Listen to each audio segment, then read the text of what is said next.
মাত্র 20 টাকা খরচ করে এই সুন্দর ব্যাগটি বানিয়ে ফেলেছি। কি বিশ্বাস হচ্ছে না তো? তাহলে আমার আজকের ভিডিওটা দেখতে থাকুন। আসসালামু আলাইকুম এভরিওয়ান, কী অবস্থা সবার? আশা করছি সবাই অনেক ভালো আছেন। আমিও আলহামদুলিল্লাহ অনেক ভালো আছি। এই গাছড়াটা দেখে অবশ্যই আপনারা চিনবেন। একটা সময় ছিল যখন এই গাছড়াটা সবগুলো মেয়ের ঘরে ছিল, এমনকি এখনও আছে।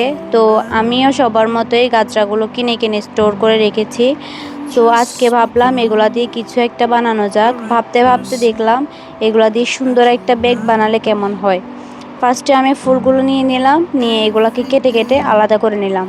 এখন একটা মার্কার পেন নিলাম, যেটা দিয়ে আমি মাঝখানে একটু কালার করে নিব।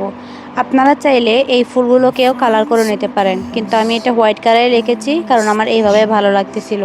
মাঝখানে আমি নীল কালার করে নিলাম। আপনারা কাস্টমাইজ করে আপনাদের পছন্দ মতো কালার দিয়ে নিতে পারবেন, কোনো সমস্যা নেই। আমার আজকের ভিডিওটা যদি আপনাদের একটুও ভালো লেগে থাকে তাহলে আমার পেজটিকে ফলো দিবেন, লাইক কমেন্ট শেয়ার করে অবশ্যই আমার পাশে থাকবেন। আমার আগের ব্লগগুলোতে আপনারা অনেক ভালোবাসা দিয়েছেন, যার জন্য আমি আজকের ভিডিওটা করার জন্য অনেক উৎসাহ পেয়েছি। এই নষ্ট ব্যাগটা দিয়ে আমি ওই সুন্দর ব্যাগটা বানিয়ে ফেলেছিলাম।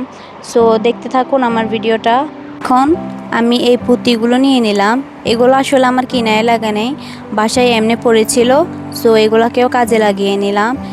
এই পুঁতিগুলোকে এখন আমি গ্লুগান দিয়ে অ্যাটাচ করে নিব। তারপর আস্তে আস্তে ফুলগুলোকে ব্যাগটার সাথে অ্যাটাচ করতে থাকবো। যদি আপনাদের কাছে গ্লুগান না থাকে তাহলে আপনারা চাইলে ফেভিকল দিয়েও কাজ করতে পারেন, তবে ফেভিকল দিয়ে কাজ করলে সময়টা একটু বেশি লাগবে। আর যদি গ্লুগানটা না থাকে তাহলে গ্লু স্টিকগুলো নিয়ে এমনিতে পুড়িয়েও আপনারা এইভাবে ব্যাগের ওপরে অ্যাটাচ করতে পারবেন। ব্যাগের ফাইনাল লুকটা দেখে আপনাদের কেমন লেগেছে অবশ্যই আমাকে জানাবেন। আজকের ভিডিওটা কে কোন জায়গা থেকে দেখছেন অবশ্যই আমাকে জানাবেন। ফাইনাল লুক আপনাদের কাছে কেমন লেগেছে বলবেন কিন্তু সবাই। আশা করছি ভালো লাগবে। আপনারা আগের ভিডিওগুলোতে যেভাবে সাপোর্ট করেছেন এটা দিয়েও করবেন। আল্লাহ হাফেজ।